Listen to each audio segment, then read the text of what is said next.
You are now listening to the Counterflow Podcast, a place for dissonant voices and unapproved opinions. You get split in half, but I call them the hologram brass. But I am the center inside the placenta of math. You clash with cyanide gas and die fast. Rhythmical equivalent of solids, liquid, and gas. We smash your sinus with the power of Lord Titus. But I am the virus inside of the iris of Cyrus. Here is your host and humble narrator, Buck Johnson. What's up, you guys? Welcome back once again to the Counterflow Podcast. As always, I am your host and humble narrator, Buck Johnson, coming to you out of Lockhart, Texas. Happy Thanksgiving week. I hope you guys have a wonderful week with family, friends, however you want to do it. I will be with my family, my very small family, for part of it, and then my church family. Father Ignatius, friend of the show, past guest, is hosting a Thanksgiving right here in Lockhart, and I'll be part of that. I love it. I'm excited. Let's see what else. Oh, if you are not a member of the Patreon supporters group, I highly recommend it. This past week, we had one of the most fascinating and impactful guests and discussions we've had on there in quite some time. Our guest was Stormy Waters, and I tell you that as to just show you the quality of people we get in there, and then I'm going to hint at something else in just a minute. But to join that group, it's patreon.com/counterflow for $5 or more per month. It gets you in. That's it. And once a month, we have a Zoom call. It is not recorded. It is not posted. Every time we do one, people write me afterwards and go, is this posted anywhere? No matter how many times in the ads and in each episode, I discuss it and I say, this is not going to be posted. That's the benefit of joining the group. You can get in there and see something and talk with us. We all have back and forths. It's open to all of you. Great time. And speaking of that, it was so impactful that next week, our guest will be none other than Stormy Waters to discuss some of the things we talked about in that episode, the incoming sovereign debt collapse that will destroy parts of Europe and also impact the United States. We discussed that, and we were going to get into all sorts of things. Again, he's one of the most fascinating people I've chatted with, to be quite honest. So that's going to be a good one. And as for this one, speaking of fascinating people I love to chat with, our friend Ben Dixon is back on the show, the head man over at Where the Wasteland Ends Substack. He's a good friend. He's the head at, of course, the Philip Ludwell Southern Orthodox, what do you call it, Society, whatever we call it. I'm part of it as well. You know, we do the conferences every year. He's the head man at that. He's a husband, a father, son-in-law of another great friend of the show, Father John Whiteford, and just an all-around great man, Orthodox Christian. And I love picking his brain on so many topics. His Substack over there, Where the Wasteland Ends, describes itself as challenging the narratives of modernity through analysis of current events, geopolitics, history, theology, and more, and where these topics intersect. That's sort of what this entire discussion is going to be about. This massive political paradigm shift that we are witnessing as we speak, sort of the Orthodox view, or at least Ben's view through the Orthodox lens of what's going on with Trump, J.D. Vance, Vivek Ramaswamy, the outgoing regime, the counter elites forming, how this all happened, the antiquated sort of blue-pilled view of politics that we still see even with the Orthodox folks, a lot of libertarians and ex-libertarians, and obviously on the left, it's ubiquitous. But we get into all of this stuff. So without further ado, my friend, Ben Dixon, welcome back to the show, sir. How are you? Doing well. Good to be back, Buck. Yeah, it's probably really good to be back where you're sitting right now. You guys travel all the time. I follow you both on social media, and it's always, I never see North Carolina pictures. It's always. Yeah, that's about right. I probably spent more time sleeping in South Carolina and Georgia this year than I have North Carolina. So it's good to be home, spend time with the wife, with the cat who's sleeping right here. Very nice. Yeah, good to be home. Well, we'll jump into this new Substack piece you came out with after I let you introduce yourself, whatever you'd like the audience to know, tell them, and we'll get into it from there. Oh, Lord. Well, my name is Ben Dixon. I'm an Orthodox Christian, political operative and activist here in North Carolina. I've been involved in politics since about 2016. I've worked as a legislative aide in the Virginia General Assembly. I've worked as a field organizer, campaign manager from mayor and city council to state house and state senate to Congress and presidential races. So I've done a bit of everything at this point. And in addition to that, I'm a happy, lucky husband, married to the love of my life. I'm a father, have a wonderful 13-year-old daughter, and overall just loving life. So I'm also the operations manager for the Philip Lovewell Orthodox Fellowship. We focus on the evangelization of the South and kind of looking at where Orthodox and Southern culture overlap to help further the ministry of the church. And we got big plans for that involve Buck. So maybe we'll touch on that at some point. Yeah, we should. I actually just had written it in. Conference, hello, I've got to mention that, of course. I know Rebecca's going to listen to this, and while she's not in charge anymore, I know spiritually she's going to be like, you better say something. Yeah. So we did, Rebecca. All right. Talk about your Substack, Where the Wasteland Ends. I love it. It's one of the handful of Substacks that I subscribe to. And it seems like this is at least the second one I've read. I'm like, got to talk about this stuff in this Substack. Is that just kind of an outlet for you to vent or put together some things that are always running through your mind as you travel around all the time? Yeah. It's a place for me to just kind of let out all of my interests. Obviously there's some history stuff on there, and I'm working on some, pretty big long form series of history things, but obviously political things, theology, etc. And I've got a lot of different stuff I want to touch on. It's kind of a catch-all. I think for me, as someone who works full time and has been fully immersed in the Republican conservative space for the last nearly a decade now, I see a lot online that I agree with from people out there, who are just kind of reading the tea leaves and doing what they can. But there's also a lot that I see where I'm like, no, that's not quite right. And you wouldn't know that unless you were kind of on the inside. And so I feel like kind of being able to provide that little extra bit of, nuance and detail to some of the things going on in the world is helpful. I've gotten some pretty good feedback on that. And it's also kind of worked as a bridge because I have kind of these two different communities that I'm a part of. On one side, I have this, we might call the post-liberal right, and these people who are, coming from an Orthodox or Catholic worldview, have this very, structured hierarchical worldview. Yes. Then I have friends on the party side who are, neocons. Oh, okay. Or, maybe a little more, socially liberal.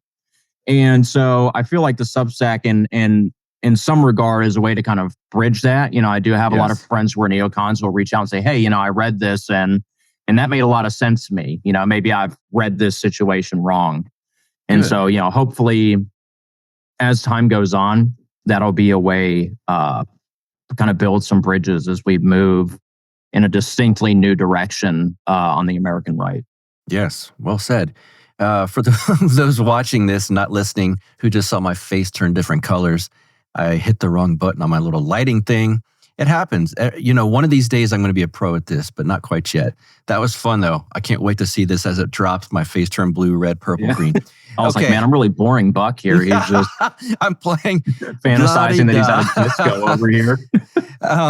That cracks me up. I got to keep that in there. Let's talk about this piece that we're discussing, how Trump, the PayPal mafia, and the alternative media broke the deep state. Broad strokes first, before we get into details. What happened on November 5th with this election? Because to me, it's a paradigm shift of sorts, but I'll let you give your spiel. Yeah. So I think there's two really big things. One, in the kind of social cultural sphere, we have seen this real shift since the pandemic, ideologically.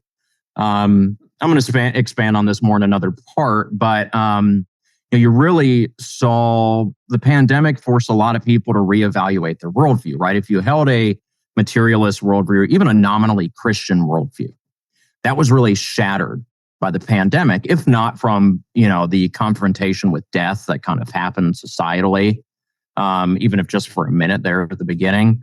The total breakdown of social relationships, social life, and people being forced to just be home, caused people to kind of go down some rabbit holes that they wouldn't have gone down otherwise. Yeah. And there were a couple channels in particular, and then a growing number, who were critiquing it from a different angle that, for whatever reason, the algorithms led us down.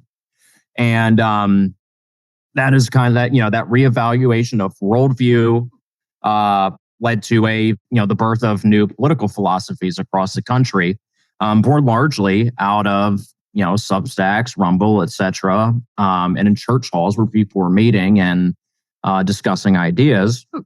On the other side, you have the emergence of this new elite. Some of that goes into just the cancel culture, and a lot of people who might not have been right, but they had a bad taste in their mouth because of the left, and were kind of pigeonholed into this position of either backing down or buying in. And it seems that they chose to buy in. On the flip side of that, on the institutional level, there was a complete reorganization of the RNC and Republican, the whole infrastructure of Republican electioneering. And that really allowed us on the ground level to make that cultural and social change effective. It prevented the left from stealing the election, flat out. And I think that the fact that Trump reorganized everything specifically to deal with election integrity and stop fraud, the fact that he won proves, one, that was the right thing to do, but also that 2020 was a lie. Yes. Because had he oriented everything towards election integrity and still lost big, then it would have blown his narrative out of the water. Right. But because it worked, it proves, if the graphs don't do it for you, yes. That the election was stolen, that it was rigged. And, here we are. So I think those are kind of the big things. There was this paradigm shift that led to a group of the elites breaking off, seizing an opportunity for change when, the adults in the room were clearly no longer doing the work and just, sending the country into free fall, and then having the infrastructure in place to capitalize on that energy. Yeah, that graph was hilarious because I've seen, for those listening, to what graph it's where it has basically the popular vote count for the last several elections, and the blue Democrat line's basically the same, and then all of a sudden in 2020 it's like 20 million more, and then now it's back to the same. And I've seen Democrats online, what happened to these votes? And it's like, yeah, they didn't exist. They were never there. Come on, man. Come on, man. Come on, man. The paradigm shift is big here. Most voices, again, like I'm just saying, on the left seem somewhat clueless. There has to be a lot of soul searching, and it just hasn't happened yet. I've heard a couple of well-known leftist voices start to hint at maybe some of the issues that they've got. They're stuck in an old framework where it's just, it just must be that most of the countries, all of the ism terms, racist and misogynist and all of that. There are some voices, I say kind of loosely in our circles, that still look at this whole thing like if it were 2004, let's say Bush versus Kerry. We're like, oh, it's just a Democrat versus Republican. You're not going to get any change. Nothing. They're both the same. Nothing ever happens. I assume at least in some of your political circles, do you hear some of that, or do you hear it in Orthodox circles? And what's your response to it? Well, so kind of touching on the winter meeting out in California for the young Republicans, which for me is always kind of a test of what the party and neocons at large are thinking, because there's so many of them in the young Republicans. Okay. I expected a lot more of that. Honestly, I expected a lot of them to be like, oh, it's just another day, we won. And a couple of them did express that and said, well, but now Trump needs to make concessions and we need to work together. And I said, no, no, that's not happening. And one of the things I highlighted was, well, these Trump voters need to realize if they need to vote down ballot Republican too, you got to vote for the team. And I said, yeah, I'm sorry, but that's over. Trump voters, they hate Republicans. And that's the irony. They vote for Trump because he's not a neocon. Granted, he's still a Zionist and has some issues, but by and large, he's a move away from that. And that's why people support him. And so it's not Republicans who are given a mandate. It's Trump. Trump has the mandate based on his conservative vision. And where is that conservative vision coming from? Well, it's coming from the post-liberal right. It's coming from paleo-conservatives and all these different kind of newer groups who are coming up as we try to, coalesce around, I guess, a single idea or, single set of general principles that can unite everybody. But it's that vision which fired people up, not business as usual. Oh, we're going to continue to ship jobs overseas in the name of Wall Street and, continue to crush the housing market and this whole globalist co-opting of the right. That's dead. And so it's not Trump who needs to make concessions. It's the neocons who need to get on board. And in terms of, people maybe not so much saying business as usual, but, hey, Trump's not a good guy. Nobody should vote because, for example, he is a Zionist, right? And so because he's not going to fix Israel-Palestine, we shouldn't vote at all. That's like being on a rowboat and you have 2 holes in the floor and you've got to get to shore, right? And you only have something to plug 1 hole. And you're like, well, I'm not going to plug either. I'm not going to row to shore.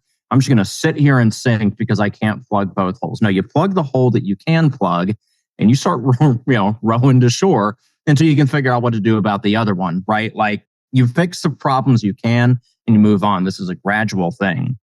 And I think far too often Orthodox people in particular are so black-pilled because we don't have Tsar Nicholas running for president or something, and you have to get a grip. If you can't just completely turn inward, the fact is that you have a Christian duty to pray for the leaders of your country, to repent of your nation's sins. That is on you. That's something that's really good about this little book here, Living According to God's Word by Metropolitan Filaret of blessed memory. And, he says quite explicitly, the Christian family must not lock itself up within itself or turn itself into a chicken coop. Such a life is family egoism. A person who lives in it has no interest outside of his family, does not want to know the joys or sorrows of the surrounding world, and does not serve it in any way. Such a life is not a Christian life, and such a family is not a Christian family. He goes on to say, no, a true patriot does not close his eyes to the sins and ills of his people. He sees them, grieves over them, struggles with them, and repents before God and other people for himself and his nation. In addition, Christian patriotism is completely alien to hatred of other peoples. If I love my own people, then surely I must also love the Chinese, the Turk, and any other person. Not to love them would be non-Christian. And he goes on to talk about the civil obligations of Christians, one of them being voting, right? You vote for the candidate who most aligns with the Orthodox vision, who gets us closer to that ideal. And, whether you think Trump is, the future God emperor or, just another Republican, he's certainly much better than the alternative. And so you select that candidate and you select the people who are moving the paradigm shift until eventually it gets to where you want it to be. This is a generational process. It's not going to happen overnight. It's not going to happen in the next 8 years. I'd say the reason I'm most excited about Trump isn't even Trump. It's Vance and the people around him that are actually going to be the change. And that Trump chose them specifically shows that he has the foresight to see where things are going and to select the people who are actually going to initiate that change. And that's a very positive thing and a very, it's something that we should thank God for, that we should glorify God for, and continue to support and work towards as Orthodox Christians and right-wing people more broadly. I'm glad you touched on that. It was just, I've had people contact me recently like, nah, should I have voted for Trump or should I not have? I feel guilty. Like, it's not my place to say, for one. I don't, if someone doesn't want to vote at all, it's fine with me.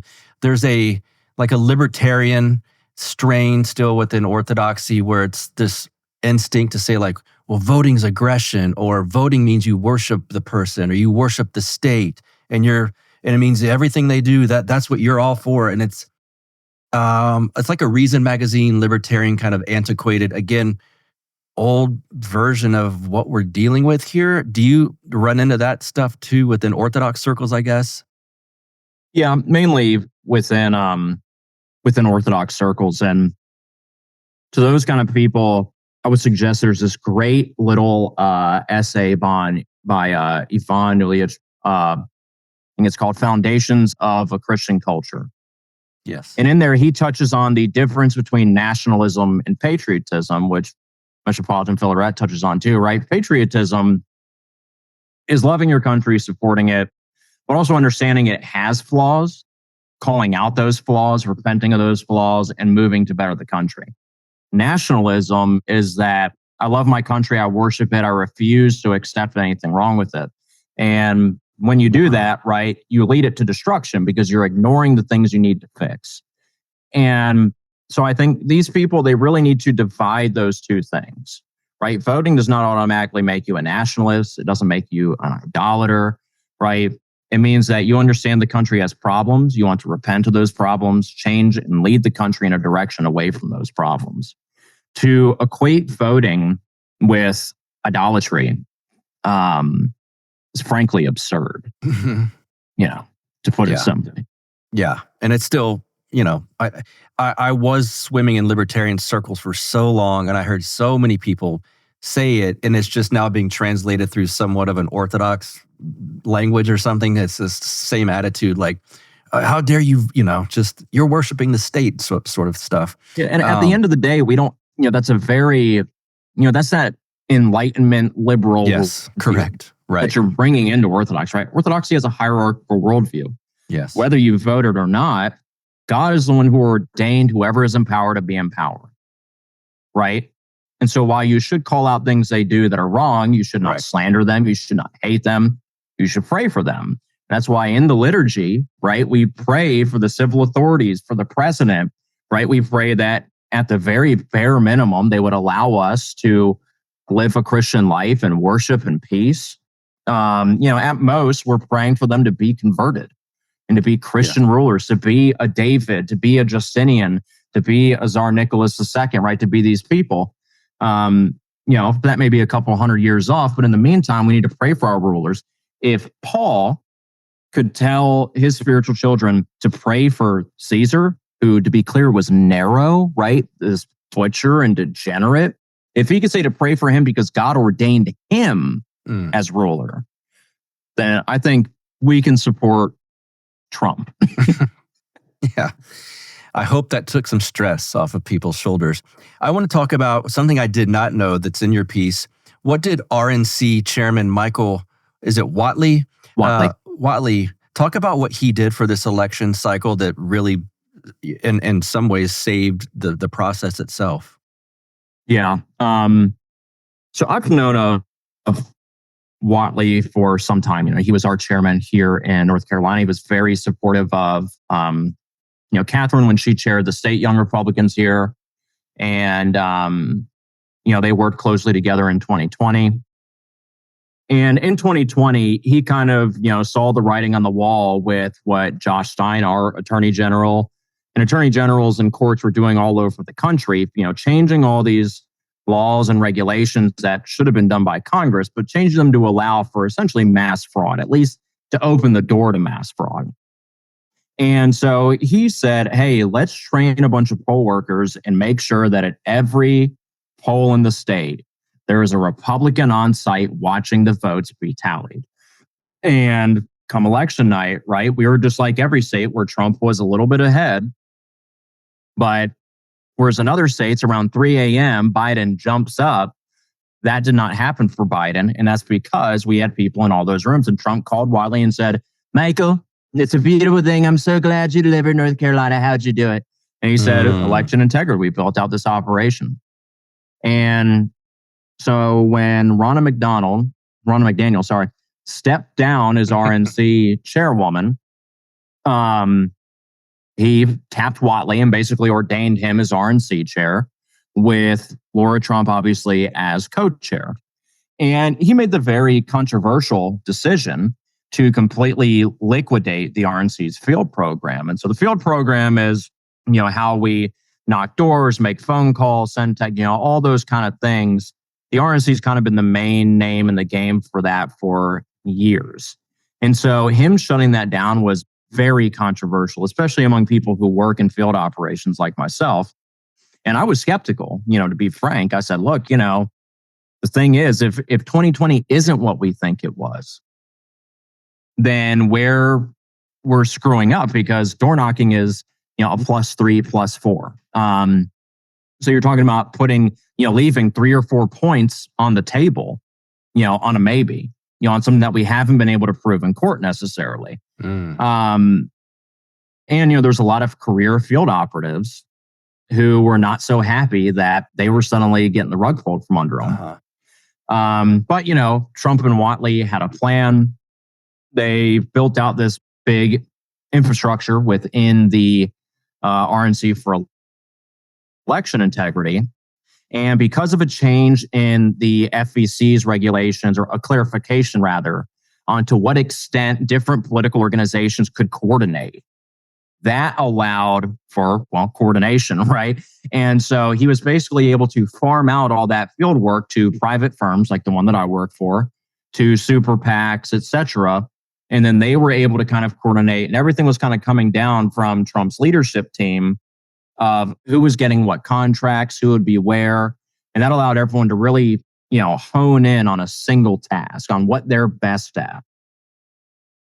And a lot of those RNC field staff were then hired by these companies and PACs who were, vastly expanding operations. Now, sidebar, I did not put this in the article, but a lot of people in the RNC were pissed off about this shift.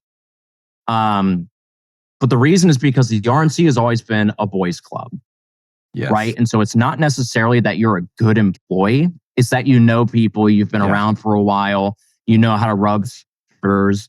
And so these people got sent out into the private sector and couldn't hack it. I mean, I watched dozens of guys who had been state directors, deputy state directors. They lasted 2-3 weeks. They cracked and were sent packing. When it came to actually operating in a meritocracy, they couldn't do it. And so long term, I think that's going to be hugely beneficial for the industry. There's some trends I'm not so stoked on that I think hurt us. But overall, I think we got rid of a lot of really crappy middle management people. Yeah. And that's a big plus. But so basically it allowed for us to be far more effective in the field, because when you can't coordinate, what ends up happening is you have 2, 3, 4, 5 organizations all in the same district, right? And so you send one of your canvassers out, one of your teams, they get to a neighborhood and there's already literature on the door, right? There's another organization already knocking there. You don't want to go right behind them, piss off voters. So they're pissed off. They're losing time and money. They call the managers like, hey, I need a new book. So you waste an hour. Let's say that happens once per organization, per district, per day. That ends up being, thousands and thousands of man hours each month, tens of thousands, maybe 100,000 easily. And so you end up just losing, a whole lot of productivity. You end up pissing off voters, et cetera. Yeah. So this change really allowed for us to hone things in, be much more effective, and reach the people we needed to reach. So that was really the big change. Another big change is something I've never seen anything like in my, observing politics for a long time now.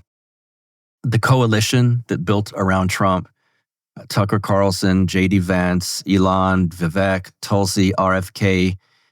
One common theme throughout all of those people, from what I can see, is that they hate neocons. The neoconservative movement within the right or within leadership surrounding Trump, for the most part, and I know people are going to, leave comments, well, what about this guy?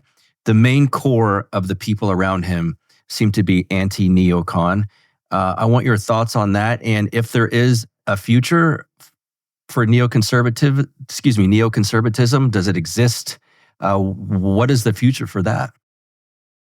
Yeah. Well, so I do think there's a future for neoconservatives, just not on the right. Okay. So I think that long term, they're going to move to the left. Now, I don't think it'll be the left. And I think we should, we'll kind of push that a little down the conversation.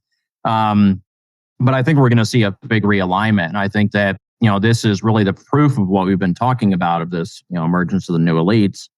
All these people who have surrounded Trump, it's kind of a mixed bag, but what you largely see are people who were faithful center leftists, right? Center left liberals, classical liberals, whatever, who for whatever reason, because they said a joke that's no longer fashionable, because they are not pro-war, and the Democrats have become very pro-war,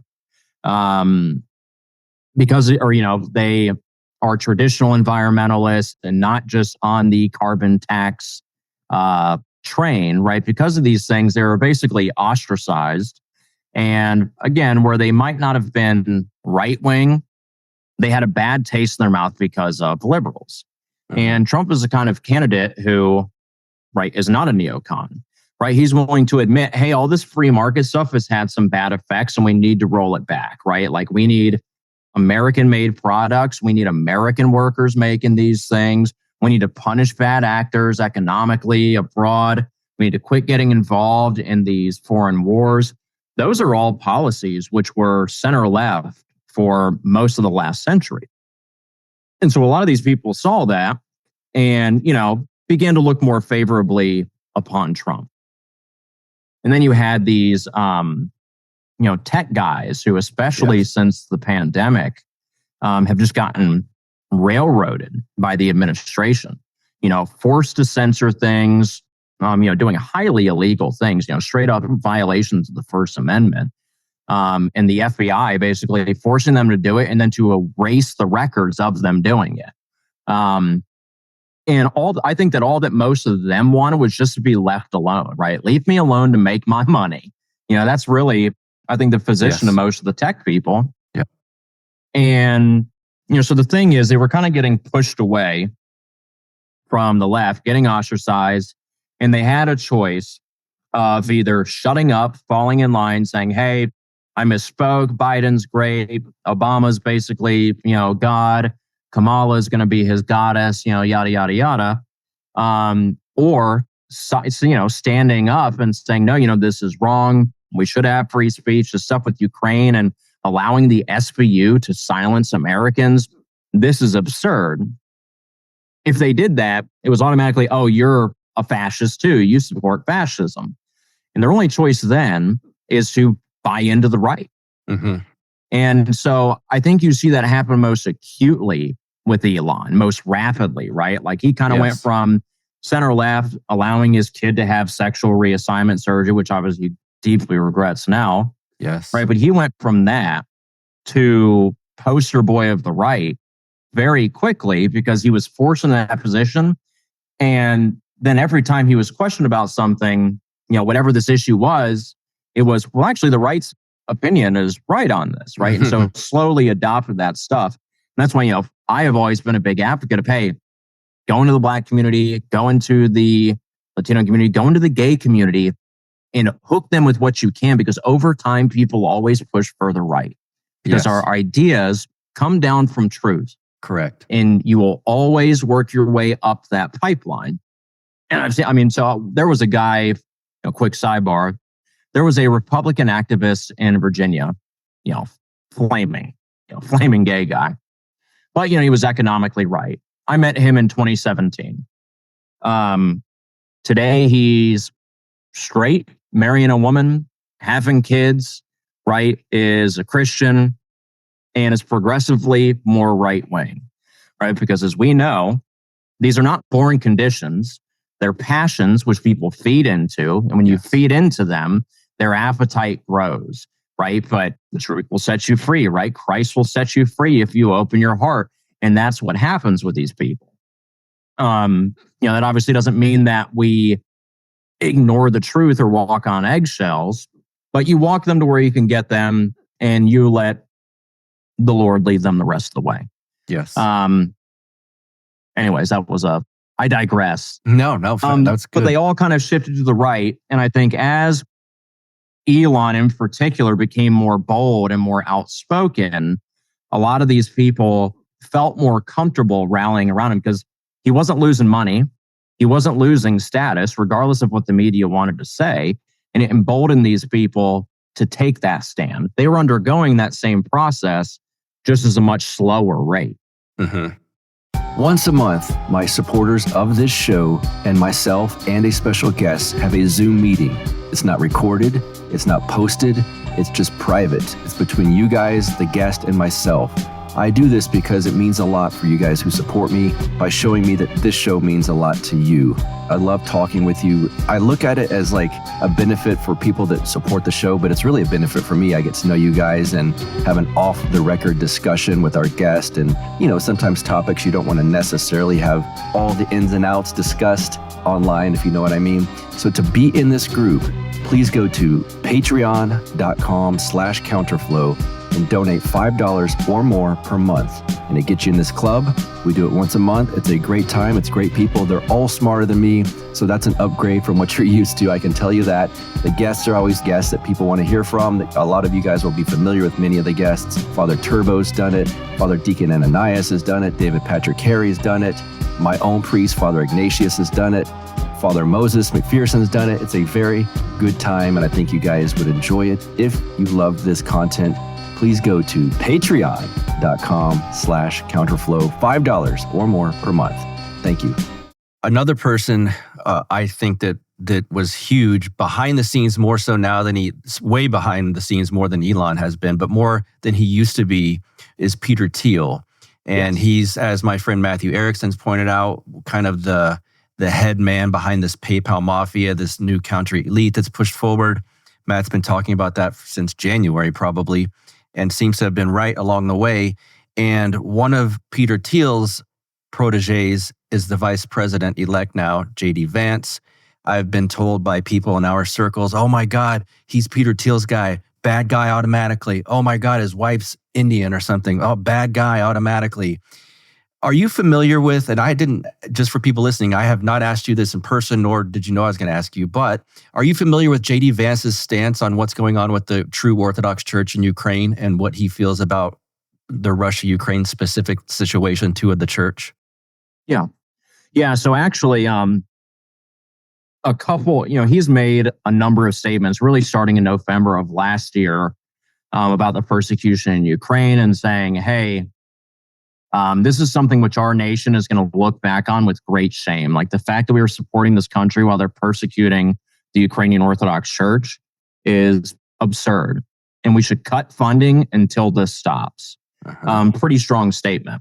In August, a group of Orthodox Christian journalists reached out to my wife, Catherine, saying, hey, some of our journalists have been, locked up for reporting on the persecution, and we can't get any help. They've written some letters for J.D. Vance. We know you work in politics. If we send you these letters, can you get them to him? Which our first reaction was, well, it's cute that they think we have that kind of sway that we can just, oh, hey, JD, here you go, But we said, yeah, give us the letters. And so we attended a rally that he held in Charlotte, trying to get them to him. We were unable to. There was a second event in Greensboro. So we went up there, and someone high up from the North Carolina State Party basically got us into the meet and greet. And so we were able to actually meet him face to face. And so, we shook hands, took a picture. And I said, oh, by the way, these letters from Ukrainian Orthodox journalists who have been imprisoned for, reporting on the persecution. They wrote you these letters and want you to read them. And he said, thank you so much. He said, I'll look at these later. And he put them in his jacket. He didn't hand them off to an aide. He didn't throw them aside. He put them in his jacket. And so, from the best of what I can understand from his statements, from people around him, we know some people in his office, he feels very deeply for the Ukrainian Orthodox Church and wants to see the persecution stopped. He believes that the war is a tragedy, one largely started by, nefarious interests, we'll say, whether that's BlackRock and the arms industries, NATO and, intelligence agencies, the deep state, that this is all tied up in that. It's immoral, it's unjust, and it's unwinnable, and it needs to end. Mm-hmm. I was going to say final solution, but that might be a bad idea. What the actual solution and final peace deal will look like, I think, is a question that, is yet to be answered. Mm-hmm. And it's something that's going to take a lot of meeting between the two. But I am hopeful that he and Trump will be able to get it done and get a peace deal with, enough trades and enough security guarantees for both sides that they'll be able to move forward from this and hopefully rebuild that fraternal bond that Russia and Ukraine have had since the beginning. For those of us, you and I who are in the Russian church abroad, our church is just as much Ukrainian as it is Russian. Right. You look at Holy Trinity Monastery, and it was started by, monks from Pachayev. St. Job of Pachayev is one of the great patrons of Rokor. You have the Kursk root icon, which, while Kursk is in Russia, it's in that, that kind of general area where it's kind of a mix of Ukrainians and Russians. And, I think it's, Kiev, the Kiev-Pечерская Lavra in particular, right, is the, essentially the Mecca of all Russian churches. Yes. It doesn't matter if it's Rokor, it's the MP, it's the UOC, the OCA, right? The Kiev-Pечерская Lavra is the Mecca of the Russian church. So it's a shame, and hopefully they'll be able to bring about a solution. My entire voting life as an adult, I don't know if I've ever said this on an episode. This past election was the first time I've ever voted for someone that won. So that on one hand was interesting and different for me, but it's the first time where I've been impressed by a vice presidential candidate. Now largely my adult life, I was voting for Libertarian Party. So oftentimes even the presidential candidate wasn't very impressive, much less the vice presidential candidate. But when I saw J.D. Vance, I kind of knew who he was. I had followed him a little bit. He seemed impressive to me. I didn't see the movie or read the book about his life, but seeing him on Rogan and then seeing him on Theo Vaughn, I was, I guess, blown away, for lack of a better phrase, of how, I immediately thought, if we're going to say Harris, Waltz, Trump, Vance, I thought Vance was by far the most impressive intellectual mind of all four of them. Not that that's super hard to do. Trump's not necessarily known for his deep intellect, but what are your thoughts on J.D. Vance? He also seems maybe more ideological than Trump is. What are your thoughts on Vance as a person, as a candidate, and someone with a future in politics? Yeah, that's a great question. I think you're right. I think that, when he was nominated, a lot of people in, a lot of the neocons in my circles were like, oh, he's an imbecile, he's got no experience, but he's going to drag down the ticket. We need a Doug Burgum or a Marco Rubio, Olympic neocon, to balance out the ticket. And, then the Democrats really pushed this narrative. Oh, he's weird. He's this, he's that. That didn't last very long. Once Tim Walz came on the scene, I noticed that whole he's weird. It's like, we better drop off that particular bandwagon. Yeah, they shot themselves in the foot with that goofy middle school attack. I don't know what they were thinking. But, he got up on the debate stage and showed that he is, wickedly intelligent, that he is well-spoken, he's good at firing back, and he's proven that on just all the, mainstream talk shows that he's gone on, where they've, tried to box him to a corner, and he's just, frankly eviscerated them. Yes. He doesn't let them fake fact check him. Very sharp guy. And, beyond that, he's the only conservative candidate, frankly, at any level that I'm aware of, who has, said, hey, we are moving into the post-liberal right. Like, we're moving beyond this liberal dialectic into this new age. And I think, that probably has a lot to do with, his Catholic faith, his upbringing, all these different things, that kind of working class upbringing, and his really buying into, the whole kind of MAGA conservative movement. Because like if you read his book, he talks, the book's way better than the movie because he actually gets into how certain policies have affected the working class in America, which I think is very important. Yes. And so while he always maybe had a bit of a protectionist stance, he was more of a moderate, a moderate, frankly, at that time. But seeing how Trump's policies actually worked, seeing America kind of come back into its own, really, he was fully sold, and then started looking into, kind of what was down those rabbit holes, I guess. And, being around guys like Vivek, who, while a little more libertarian, right, has a stronger right-wing bend than, say, Trump, I think really helped kind of push him further down that road. I think Vance is the future of the party. I really do. I think Trump picked him knowing that. I think Trump knows he's got 4 years, and that's kind of the end of it. Yes. Vance is someone who is young, who can not only do 8 years in the White House, but then can be a force within the party for a generation.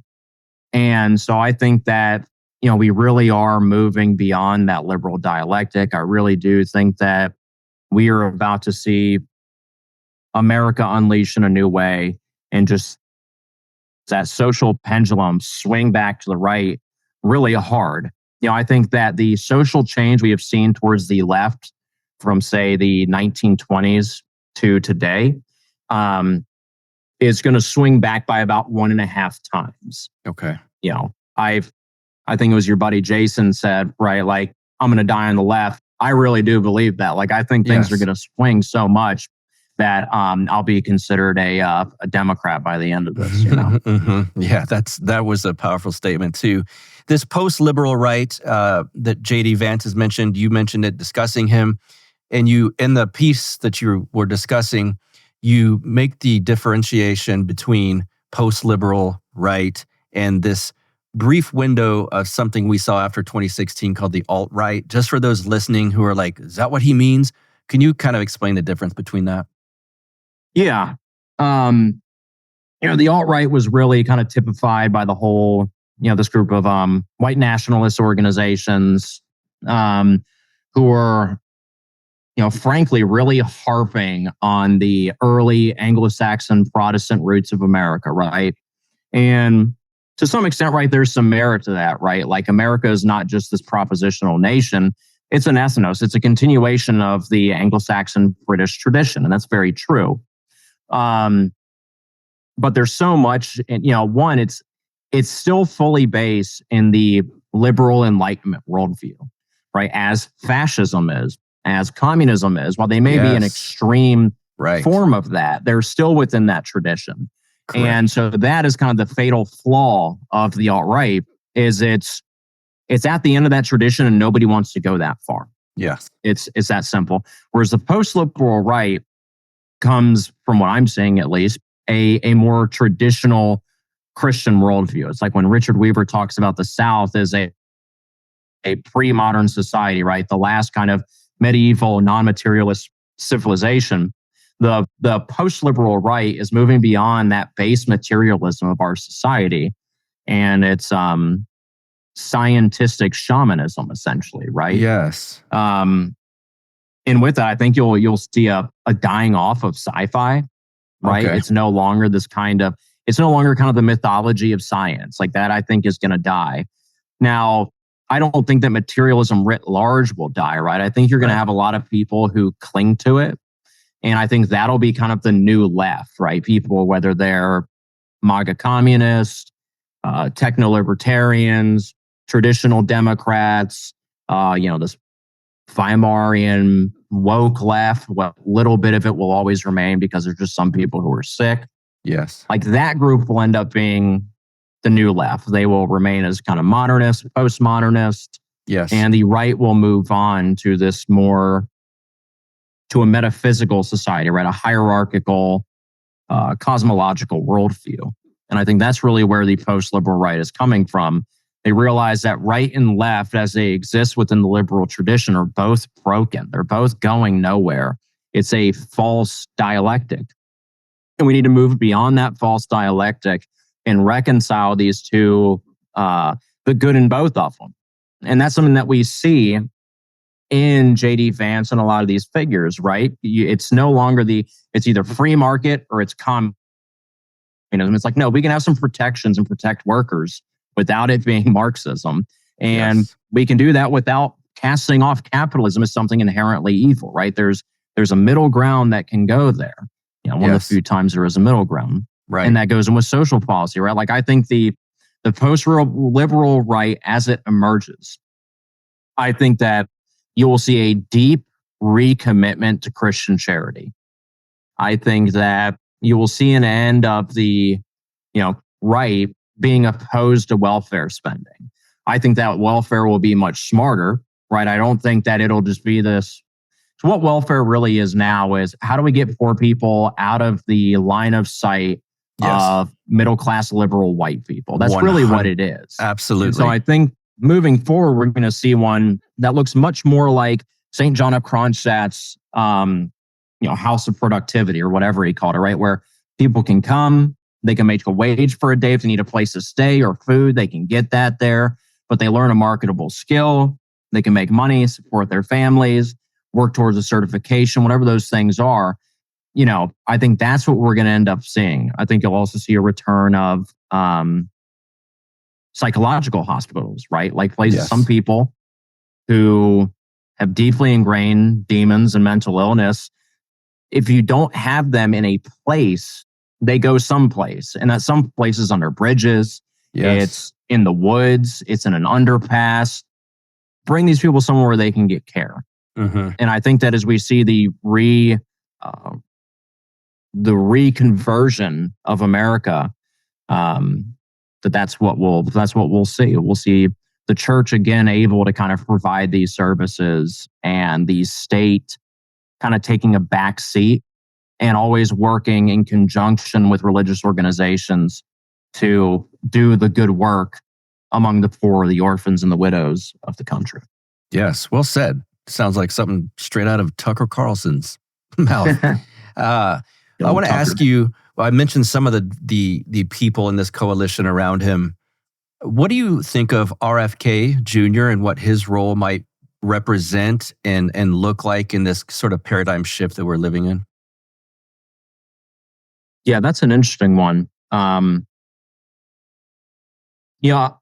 thing that I think, and I can't remember if I touched on this or not, but there is a Christian environmentalism. Yes. Right? In the liberal worldview, nature is seen as something to be conquered. It's a commodity to be used for man's glory. In the Christian worldview, the natural world is a medium by which we commune with God and one another, and by which we offer, we offer unto God, and by which we come to get him. That idea of the heavens declare the glory of God, well-known line. And so you see that a lot what RFK is spoken of when he talks about the natural world, right? He talks about it of the natural world as a means of communing with God, of speaking with God. And I think that is a very important supposition for us moving forward, and to have in somebody who is going to be in charge of health and services and environmental agendas. The left used to think that way, right? Because the left in America, at least, used to be largely Christian. Mm-hmm. And so they were still working with these Christian presuppositions. And that's why they were in favor of environmentalism, as in clean water, clean air, the preservation of species, because these were God's creation and we were to be good stewards. the left as it has emerged, this kind of postmodern left, it's about power. It's about acquiring resources. It's more, hey, these things will run out eventually, and we need a way to maintain power and productivity for the economy of the future. And I think that RFK is a rejection of that. And you've seen on the right over the last 10 years, really, as the right was quite homogenous throughout the 2000s. You had kind of this Ron Paul strand there, of course. Yes. Just before you had kind of the Southern Democrats and the Pat Buchanans and that kind of group. But by the by the mid-late 2000s, that it kind of died. And conservatives, as I knew them, just kind of laughed at environmentalism. Yes. Right. Yep.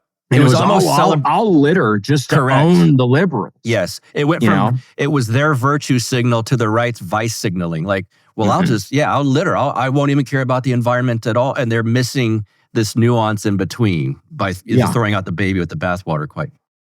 It's the most typically Protestant thing you've ever seen. Yes. It's the Bible alone, except for where, God calls us to be stewards. Right. Right. Well, no, what he really means by steward is to acquire property. And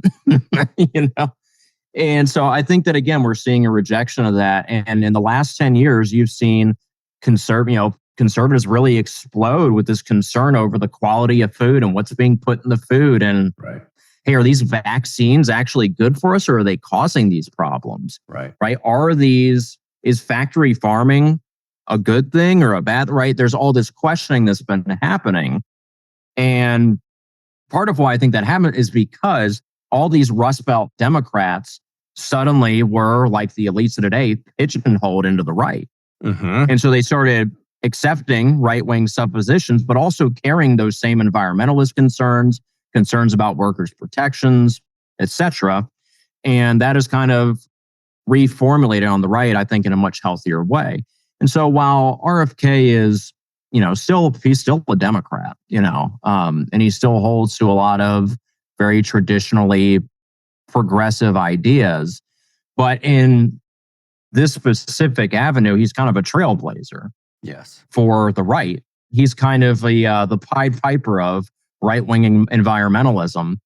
And it plays well to the hundreds of thousands of conservatives who are fishermen, who are hunters, who are farmers, right? And I think also arming them with the, ideological or philosophical basis of why they love those activities and why it's important to maintain the earth for them to continue. Yes. It's like I say with Orthodoxy, in that there were a lot of things that about my life as a Southerner that I couldn't quite put my finger on, that when I found Orthodoxy, suddenly there were these connections. Yes. I think it's the same in this case, that, people who hunt and fish and hike and camp and farm, they feel a connection in the land that, because of the modern world, they've kind of been robbed of that underlying philosophical or theological grounding of why that is. And this is helping to restore that. Yes. And within Orthodoxy, you know this, there's so much emphasis within the family community aspect of our churches of having chickens, having your own regenerative agriculture and soil that's clean and not sprayed with chemicals. And there's a large segment of, I don't know if this sounds weird to people that aren't within the church, of like crunchy granola moms in Orthodoxy, and against this, without me trying to take a strike on this channel, the medical mandates that happened in 2020, my church didn't there's so many things that RFK pushes back against that we within the Orthodox community push back against too. So in that aspect of this paradigm shift, I think there's a lot of common ground, no pun intended, to be had there.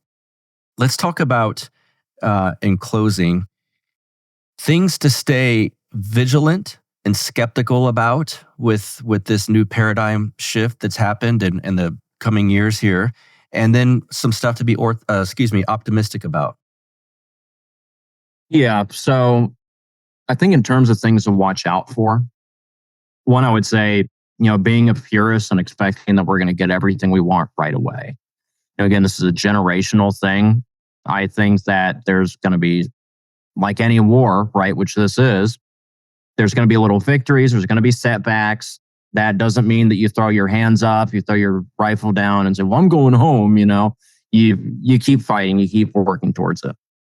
I would kind of like to touch on that whole idea of the vengeful son. Yes. Right? Like victory feels good.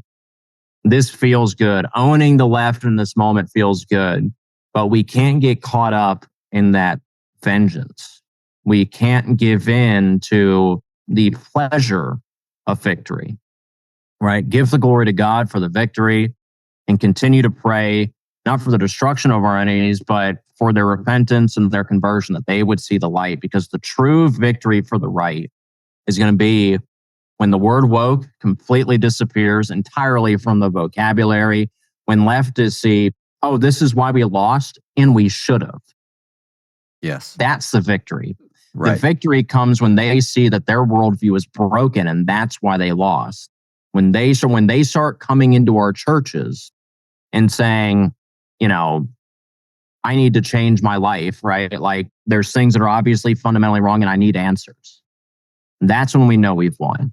So don't give in to the pleasure of victory, to the spirit of vengeance, which is being poured out on us right now. In terms of things to be optimistic about, again, I would say I think that we're seeing that cultural pendulum swing to the right. And that's a good thing. I think that is cause for each of us to repent more deeply, to pray harder, to fast more consistently, to be in the services of the church more, to bring more people to the church, and to get more deeply involved in the political process, in our communities, whether that's, volunteering somewhere, starting a book club and inviting, whatever you got to do.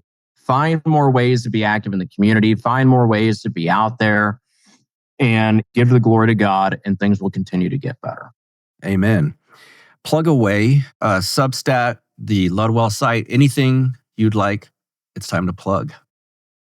Time to plug. Well, you can find me on Twitter, which I'm rarely on, but I promise I will be more active on now that I'm not under a bunch of NDAs. That's good. Noxid Neb. So just my Ben Dixon backwards. You can find me on Substack at Where the Wasteland Ends. And that's really about it. The Southern Orthodox site. And if you want to know more about the Philip Ludwell Orthodox Fellowship and get more involved in spreading Orthodoxy in the South, you can go to southernorthodox.org. Yes, O-R-G.